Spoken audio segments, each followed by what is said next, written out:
and welcome back to the channel. I'm Tintin57 and we're back with Titanic VR Part 2 on the PlayStation. And we've done Part 1, which was the actual sinking of the Titanic. If you missed that, there is a link coming up now in the top right hand corner if you want to go and watch that first. But for Part 2, what's happening is that we have skipped forward in time and the wreck has been found, and we're going to get in a submersible and we're going to do a guided tour of the wreck. And this is voiced over in the actual game itself, so I don't need to do it. I will leave it to the game to do that. But it's very interesting.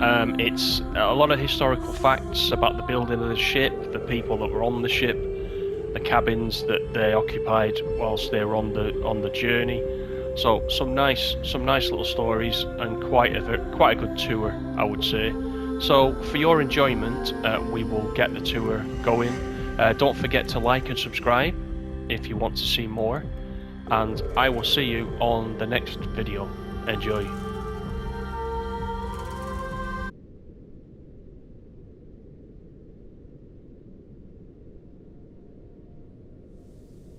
Welcome to the Titanic VR guided tour. We are currently 3.8 kilometres below the surface of the North Atlantic and 100 metres east of the bow. This submersible is on autopilot. However, you can adjust your spotlight using the far left lever. Please keep your arms and legs inside the vehicle at all times. I'll provide you with information about locations as we pass them, so please sit back, relax and enjoy the ride.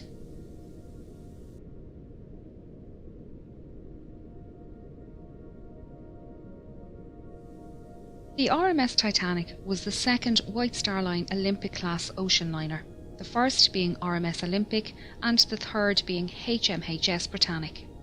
She was 269 metres long, 28 metres wide and 72 metres tall from the bottom of her keel to the top of her masts. At 46,328 tonnes, she was the largest ship built at the time, being only slightly bigger than Olympic. Olympic and Titanic were the 400th and 401st hulls laid by shipbuilders Harland and Wolff in their Belfast shipyard in Northern Ireland. The two ships were built side by side, with work on the Olympic begun first. Everything on RMS Titanic was massive. This centre anchor was at the time the largest anchor forged by hand and weighed in at over 15 tonnes. The centre anchor and the two bower anchors were made by Noah Hingley & Sons in their workshop in Dudley, England. The anchors were transported to Belfast by horse, train and ship before being installed. It took 3 years to construct Titanic, but by the 2nd of April 1912, Titanic was completed and taken out to the Irish Sea for her trials. She was certified as seaworthy by the British Board of Trade and ready for her maiden voyage. She would be servicing the transatlantic route, a journey from Southampton, England to New York, USA, with stops at Cherbourg, France and Queenstown, Ireland. RMS Titanic carried mail and cargo as well as passengers. She had 6 cargo hatches with numbers 1, 2 and 3 forward and 4, 5 and 6 aft. On our left is the number 1 hatch, the access point for the forwardmost cargo hold. The hatch cover can be found lying about 100 metres in front of the bow. It was blown off this hatch when the bow impacted the ocean floor and the water inside was forced up and out of the ship. After departing Southampton on the afternoon of Wednesday the 10th of April, RMS Titanic began her 5,360 kilometres journey to New York City. She was due to arrive in the early hours of Wednesday the 17th of April, but with calm ocean conditions and good weather, it was possible she could arrive early on Tuesday evening instead. The night of the 14th of April was moonless and a light fog was developing on the horizon. Titanic's captain Edward Smith had received a number of ice warnings during the day and had changed their course so they were further south to avoid the affected areas. The captain retired to bed and First Officer William Murdoch took charge of the bridge as Officer of the Watch. Titanic steamed ahead through the night while lookouts Frederick Fleet and Reginald Lee searched the horizon for small ice. They were standing here in the Crow's Nest when at 11:40 p.m. Fleet spotted an iceberg directly ahead. He rang the warning bell 3 times to indicate an obstacle ahead and phoned the bridge. Murdoch gave the order, hard a starboard, and the ship turned to port. But it was too late. Titanic struck the iceberg on her starboard side. The impact buckled hull plates and sheared rivets, revealing her 6 compartments to the ocean. You can see here the remains of the crow's nest platform and the mounting bracket for the bell above the access hole. The bell and telephone can be found lying in the debris field. The lookouts would climb up a ladder on the inside of this mast to reach the crow's nest. Both Lee and Fleet didn't believe Titanic had struck the iceberg hard and thought it was just a close shave. They didn't realise the seriousness of the situation until they arrived on the boat deck and were ordered into lifeboats.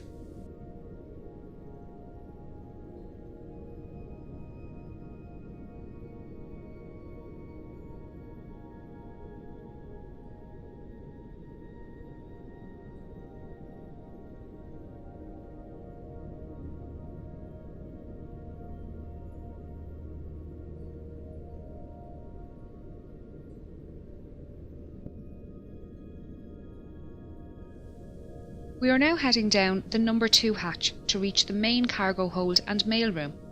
We're passing by decks D, E, F and G, which house the 3rd class open space and cabins for 3rd class single men and crew.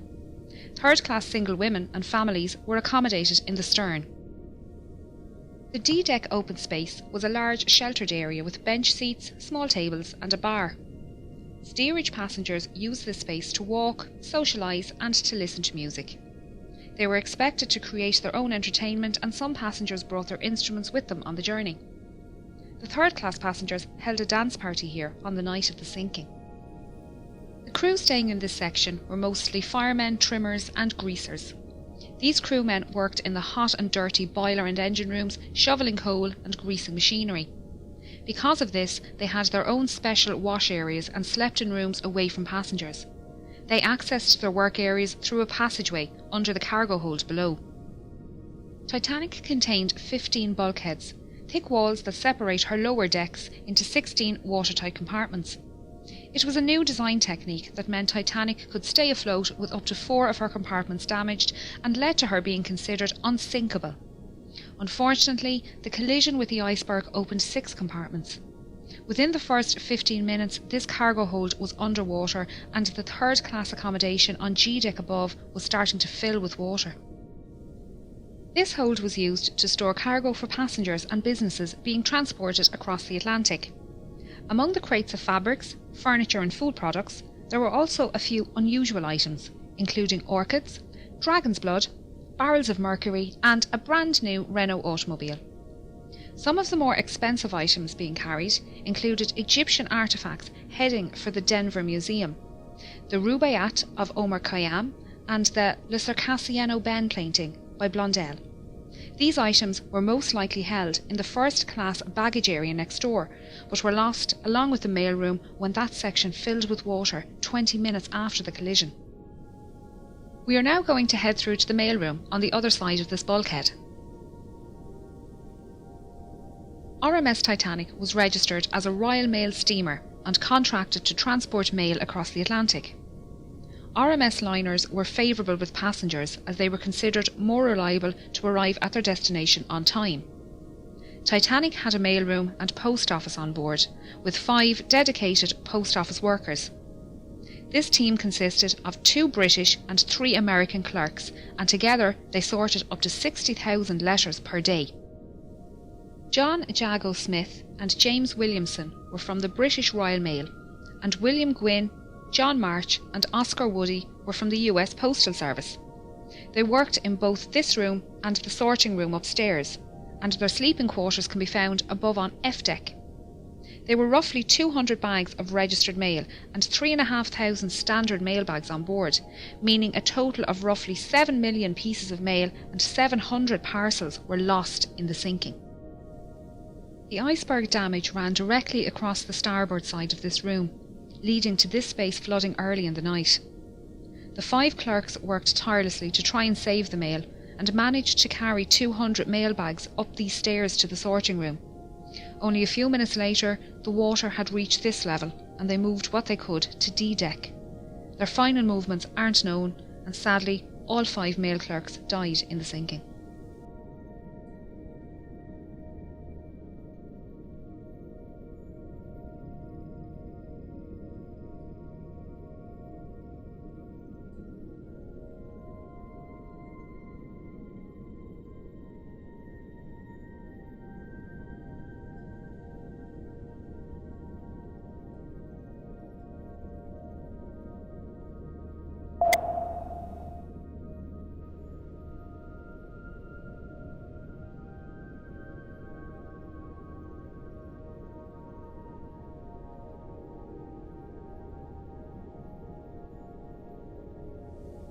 As the iceberg slid down the side of the ship, Murdoch ordered a hard aport, swinging Titanic's stern out of the path of the iceberg. He also closed the watertight doors, isolating the flooding to those damaged compartments. The forward 3 hatches, along with the peak tank and boiler rooms 5 and 6, were breached.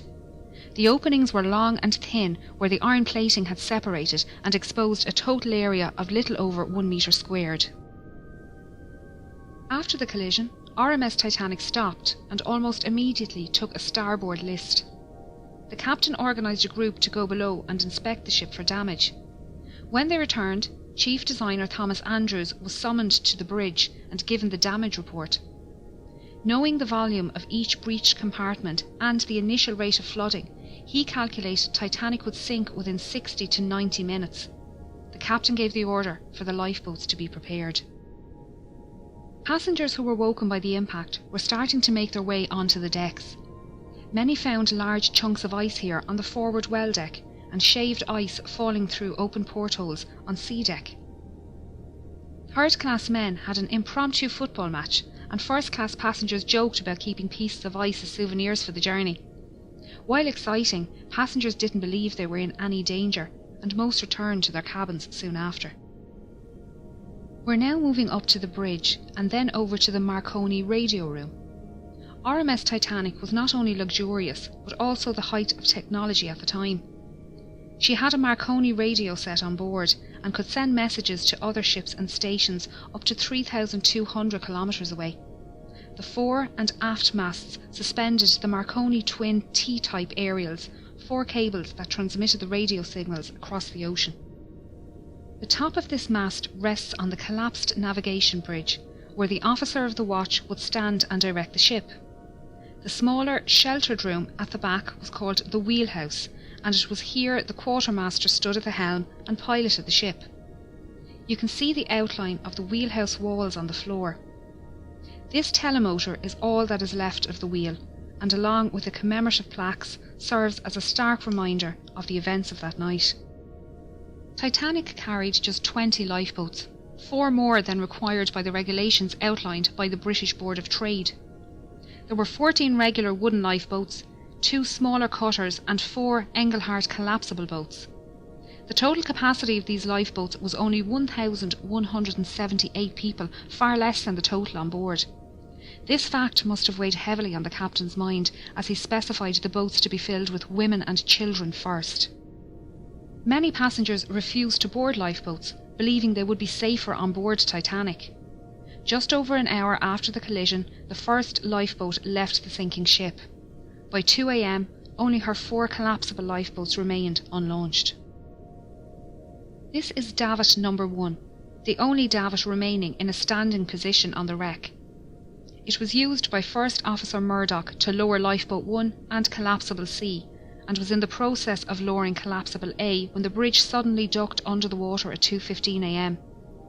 The officers, crew and passengers alike were washed from the decks by the resulting wave, and the lifeboat floated away upright and empty.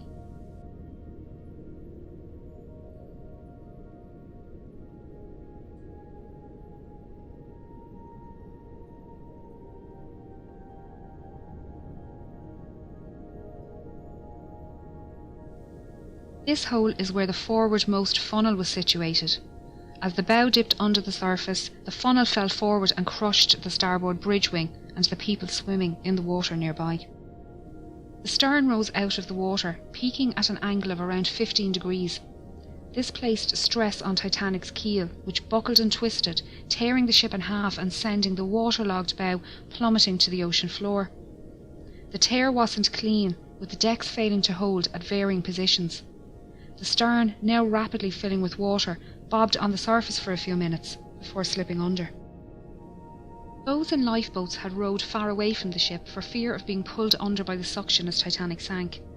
They were now left to decide whether they remained safe in their boat or try to rescue some of the 1,500 people floating in the freezing water. If they returned to the wreckage, they risked being capsized by panicked swimmers trying to climb into their lifeboat. It was a hard decision, and many decided the risk was too great. Only 3 boats pulled people from the ocean that night. Most people in the water succumbed to hypothermia within 15 to 20 minutes, their life belts keeping them afloat. A few managed to make their way to the unlaunched collapsibles A and B and pulled themselves aboard. Here they waited, in the dark, not knowing how long they would be floating on the open sea. The opening ahead of us is the Marconi room skylight. We're now going to descend into the room to learn about the rescue.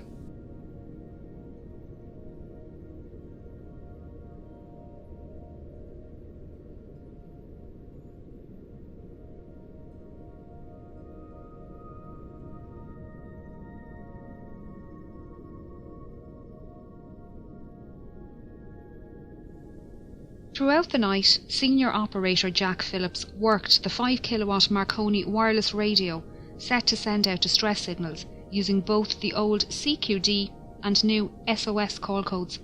He alerted nearby ships to their position and status and received updates of ship locations and estimated arrival times. Junior operator Harold Bride took these updates to Captain Smith and passed the captain's responses back to Phillips for transmission. RMS Carpathia radio operator Harold Cottam was off duty and about to go to bed when he decided to listen in to the nightly news from Cape Cod. Operators there mentioned they had ice warnings for Titanic, and Cottam decided to pass on the message. He was surprised when Phillips responded to his call with a CQD and gave Titanic's location. Cottam immediately took the message to Carpathia's captain Arthur Rostron, who ordered all hands on deck and told Cottam to let Titanic know they were on their way. These calls for assistance were only possible with the help of the Titanic's engineers working down in the ship's engine room. The dynamos powered the ship's lights, water pumps and Marconi equipment. As Titanic took on more water, her engines began to fail and the signal strength weakened. Bride adjusted the current and motor speed to find the strongest spark, while Phillips tested the equipment in the room next door. Bride's final settings can be seen on the wall here.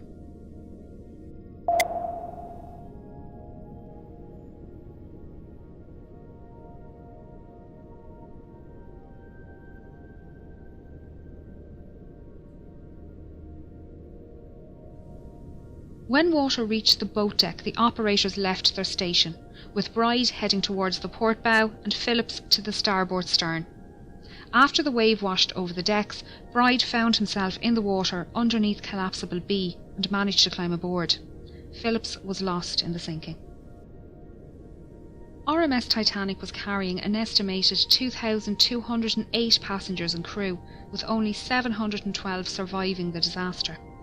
Those who survived spent the night floating in darkness until RMS Carpathia arrived around 4 a.m. Captain Rostron had pushed the Cunard liner to break her speed record, but it wasn't enough. Titanic had sunk before Carpathia arrived, and they found 20 lifeboats at Titanic's location. Unfortunately, the exact number of victims is unknown, as there were many last-minute ticket purchases and cancellations, and the documentation was lost along with the ship.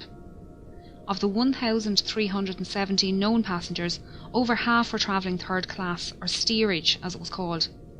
These passengers couldn't access the boat deck without entering second class or crew areas, meaning many were unaware how to get to the lifeboats and escape the sinking. Passengers from different classes were strictly separated and not allowed to visit each other's areas. This was mainly for health and immigration reasons, as all third-class passengers emigrating to the United States were taken to Ellis Island for a health check and processing before being allowed to enter the mainland. The US government was concerned about diseases entering the country, and all ships transporting people to the United States had to adhere to the segregation laws. First and second class passengers had no issues making their way to the boat deck, as staircases provided both classes direct access. This forward grand staircase is one of the most iconic spaces within the ship, and linked the floors accessible to first class from the boat deck through to F deck. Each deck contained stylised cabins, common spaces and state-of-the-art facilities.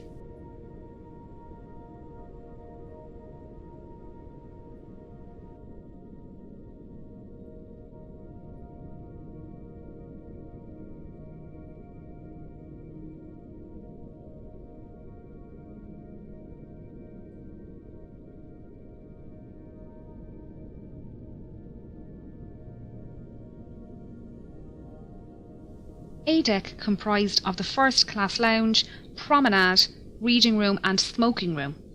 The first class smoking room contained the only functional fireplace on the ship. All cabins and other passenger areas of the ship contained either false fireplaces or electric heaters. B deck included the 2 millionaire suites, the largest suites on the ship, both with private promenades. This deck also included the a la carte restaurant and Café Parisien, both managed by restaurateur Luigi Gatti.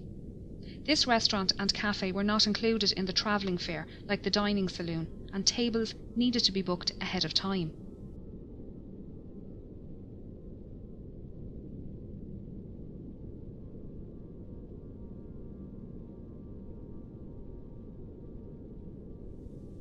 C deck was known as the shelter deck and contained first-class accommodation along with a first-class barber shop, inquiry office and purser's office. It was the highest deck to run the length of the ship uninterrupted. There were 135 first-class cabins and 2 sitting rooms on this deck, able to accommodate up to 315 passengers. Like all other decks on Titanic, there were no room number 13.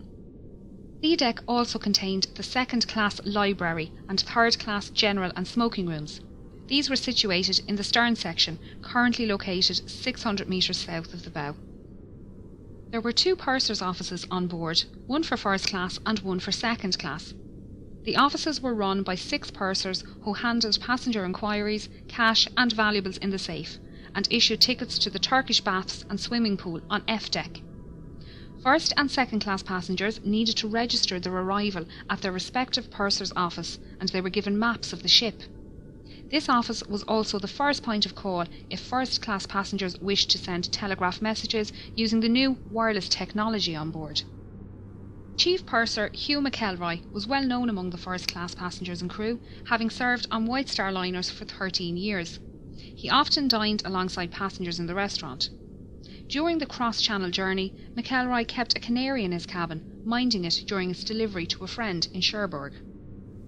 On the night of the accident, he was seen assisting with loading and lowering Lifeboat 9. He helped women enter the boat and spoke with owner Bruce Ismay. He was also seen on deck speaking with Assistant Purser Reginald Barker and surgeons William O'Loughlin and John Simpson. The friends were standing silently watching the last boats being lowered and spoke briefly with Officer Lightoller before shaking hands and saying their goodbyes.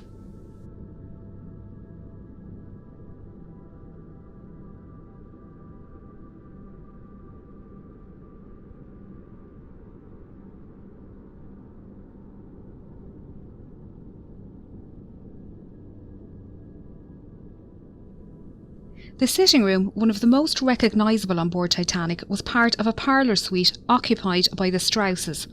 It was decorated in the Regency style with mahogany furniture and gilt panels. It was the only room on board in this style, and you can still see the golden clock sitting on the mantelpiece surrounded by debris.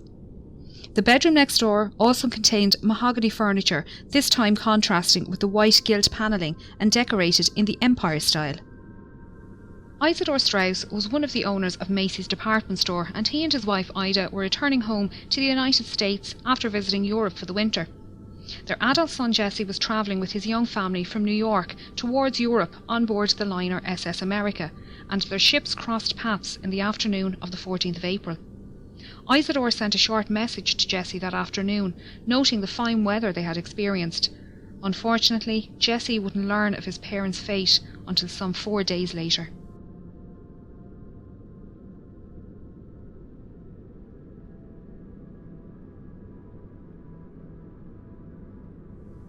The elderly couple were woken by the slight bump as Titanic struck the iceberg and made their way up onto the deck after waking their maid and valet.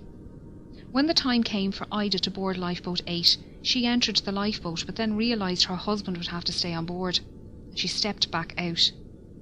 Isidore and others tried to convince her to re-enter the boat, but she refused to leave without her husband.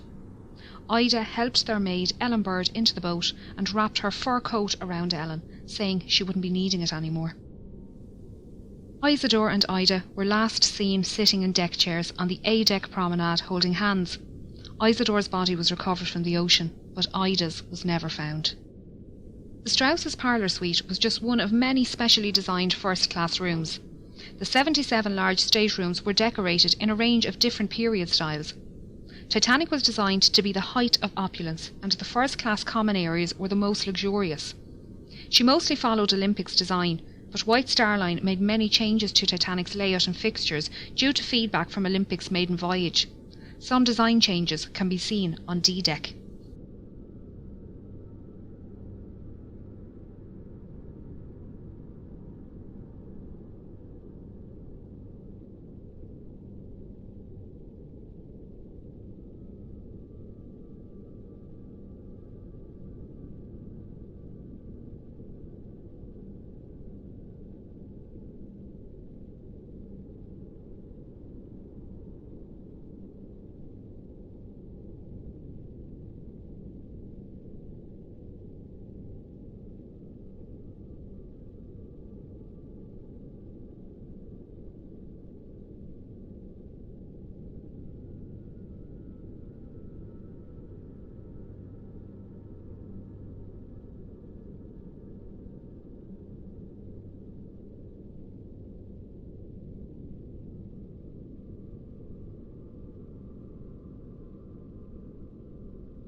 D-Deck was the saloon deck and contained the first-class reception and both the first and second-class saloons. This was also the highest deck to accommodate all three classes. This reception room was possibly the most utilised first-class space on the ship. It extends the full width of the ship and was decorated Jacobean style with raised ceilings, white carved panelling and dark green carpet. The arched windows on the sides allowed natural lighting during the day and were lit at night by electric lights hidden behind the glass. White wicker furniture with green cushions and potted palms completed the look, keeping the space open.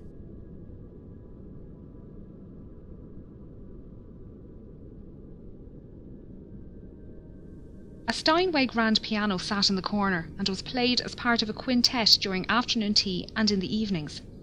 Passengers would sit and listen to the band before heading to dinner in either the B-Deck restaurant or through the double doors to the first-class saloon. Percy Fletcher, the ship's bugler, called passengers to their evening meals by playing the Old Roast Beef of England at various locations around the ship.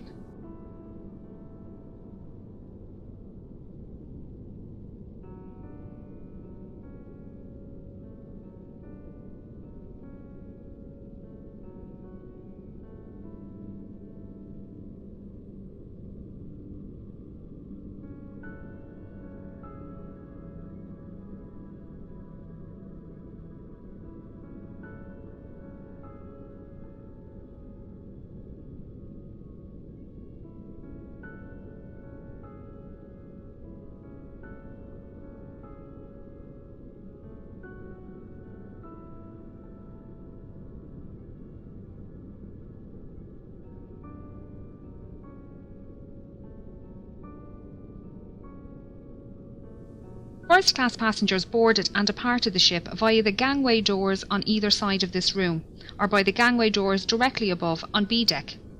These lobbies were larger on Olympic and extended out into the reception area. During Olympic's maiden voyage, White Star officials noticed crowding in the reception area each night after dinner and decided to extend the reception area on Titanic. They also redesigned the small reception area near the B-deck restaurant to split the crowd and added additional seating in both areas. These 3 elevators serviced only the first-class passengers and ran from A-deck to E-deck. A 4th elevator was available off the second-class staircase and was the first elevator to be available for second class on any White Star liner. As no photographs exist of Titanic's forward grand staircase or elevators, it was assumed they were exact copies of those found on Olympic. It wasn't until film director James Cameron explored this area with an ROV that it was discovered the intricate design of their grilles is different to that on Olympic. Not a lot of sea life lives at this depth, but since discovering the wreck we've learned quite a bit about the ones that do. So far, 24 species of invertebrates have been discovered around the wreck, including crabs, coral and sea stars. There have also been 4 species of fish found, with the rat-tail or grenadier fish being one of the more common species. They can grow up to 1 metre long and can be found both inside and outside the wreck.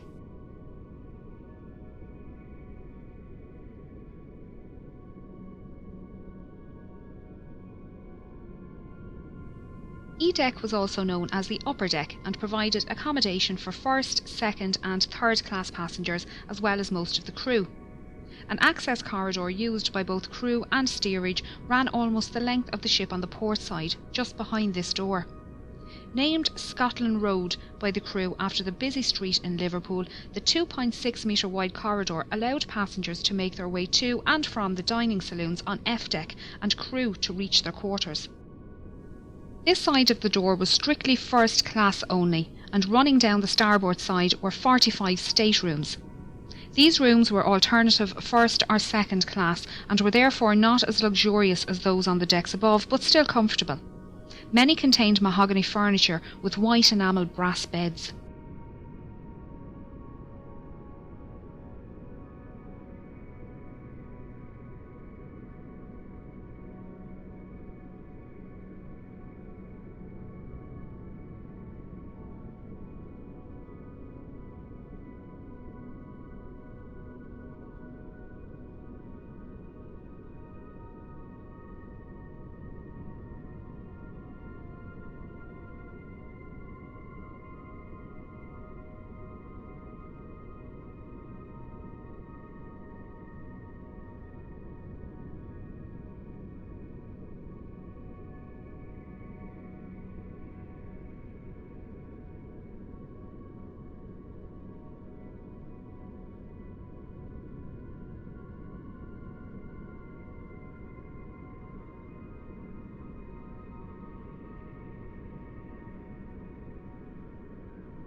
This stateroom was occupied by Margaret Brown, a wealthy American activist and philanthropist.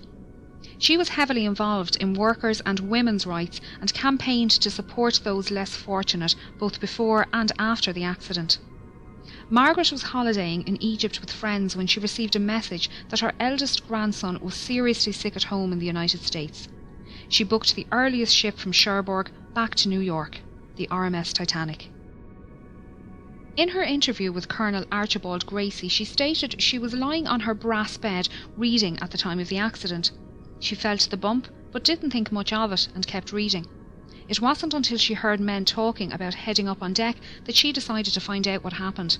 One of the men told her to grab her lifebelt and head up onto the boat deck with them.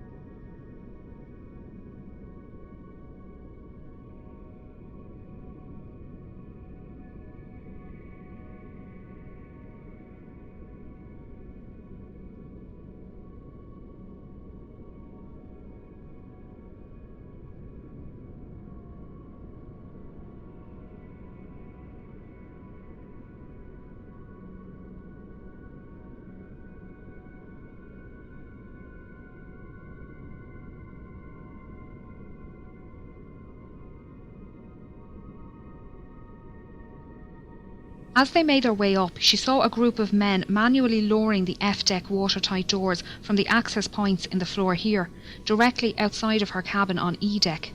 The men were joking around as they worked, so she thought it must only be precautionary. Margaret helped women board lifeboats on the port side of the ship before being persuaded to join Lifeboat 6. She noticed her lifeboat was lacking rowers and organised people to take an oar. She tried to convince the passengers of her lifeboat to head back to the wreck and save those swimming, but was met with opposition from the quartermaster in charge. Once on board RMS Carpathia, she organised a 9-member survivors committee who raised compensation funds for second and third class passengers and paid for passenger telegraph messages. The committee raised over $10,000 in the 4 days' travel to New York, the equivalent of $234,000 in today's money. Margaret, along with 2 other first-class women, organised daily counselling sessions held in the dining saloon, and her fluency in French, German, Italian and Russian helped her console non-English speaking passengers. Margaret's efforts to help others on board both Titanic and Carpathia earned her respect, as did the determination of Carpathia's Captain Rostron. At a ceremony in New York, Titanic survivors presented Captain Rostron with a silver cup and golden medal to thank him for coming to their rescue and for the hospitality shown to them on board Carpathia.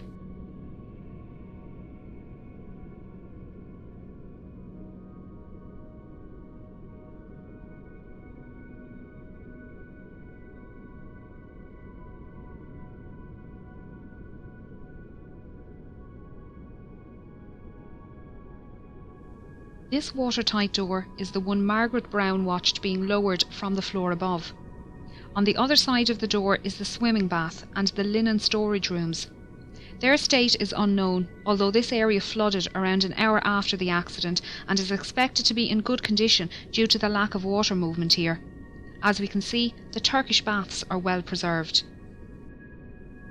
This was the cooling room, and first-class passengers would relax here after using the temperate, hot and steam rooms just off the side door. Passengers would change into towels using the change rooms in the starboard corner and store any valuables in the cabinet next to the vestibule. The passenger would then make their way down to the temperate room, where they would sit or lay in the heat for 10 to 15 minutes. Here they would start to sweat before moving into the adjoining hot room. After spending another 5 to 10 minutes in the hot room, the passenger would either take a cold shower or a dip in the swimming bath next door, before making their way into the shampooing room. Here the passenger would lay on a marble table while an attendant gave them a full body wash and massage. Once dry and wrapped in clean towels, the passenger would make their way back to the cooling room, where they would relax until their body returned to the normal temperature. The Turkish baths is one of the best preserved areas on the ship, with most of the tiles, ceiling lanterns and wooden panelling still in place. The deep location within the wreck leaves it protected from destructive currents, although there is still sea life down here. The rust icicles, or rusticles, hanging from the ceiling are created by iron-eating bacteria. They come in different shapes and are incredibly fragile, disintegrating when touched. Along with the bacteria, fungi, shells, sand, clay and coal can be found within the rusticles. Scientists have been collecting samples to determine the different strains of bacteria living on the ship, and their research has been used to preserve oil and gas pipelines and safely dispose of old ships and oil rigs.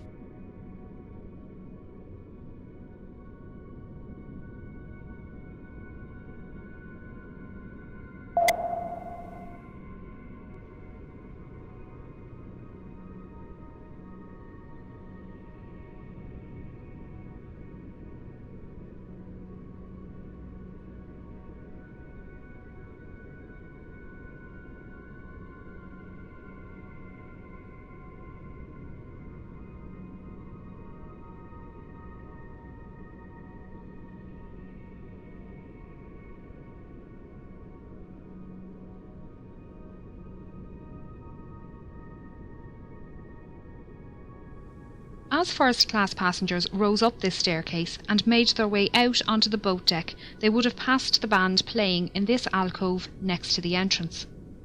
The band consisted of 8 musicians led by violinist Wallace Hartley. They usually played separately as a quintet and string trio at varying locations throughout the day.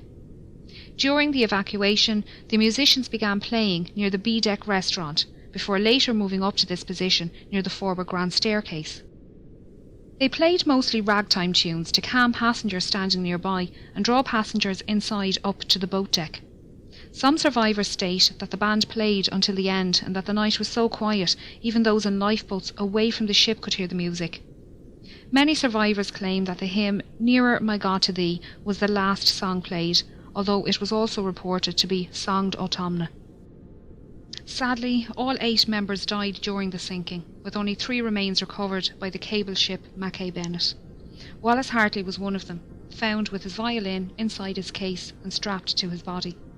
The violin was an engagement gift from his fiancée, and it was returned to her following his death. Memorial monuments have been erected around the world to honour those who died at their posts as Titanic sank. The musicians playing on deck, the passengers who loaded lifeboats and then stood aside, the firemen and engineers keeping the dynamos running.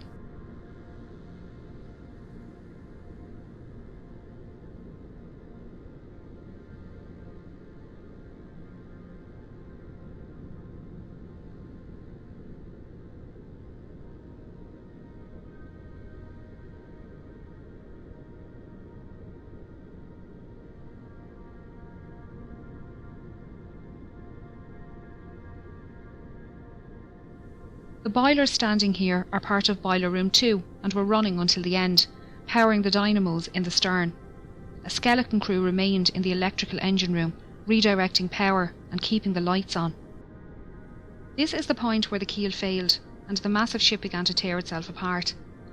As so much of the ship between the bow and stern sections is scattered in the debris field, it's difficult to piece together the last moments of Titanic. Even those watching it happen couldn't agree, with the inquiries held in both the United States and England producing contradicting accounts. Many expositions to find and raise the wreck were proposed over the years, with the exact location of her wreck being unknown. Titanic's coordinates sent out in distress on the night of the accident had been incorrect. On 1st of September 1985, a Canadian-French team were searching the area when Dr. Robert Ballard came across some small debris. He followed the trail which led him to a boiler and eventually the wreck. His discovery confirmed suspicions that Titanic had in fact split, and there was no hope of raising the wreck as a whole. Scientists and historians have long argued for and against the recovery of artefacts from the site, while agreeing the site should be treated as a mass grave. Although it's predicted Titanic's wreck will disintegrate within the next 20 years, her story will intrigue generations to come.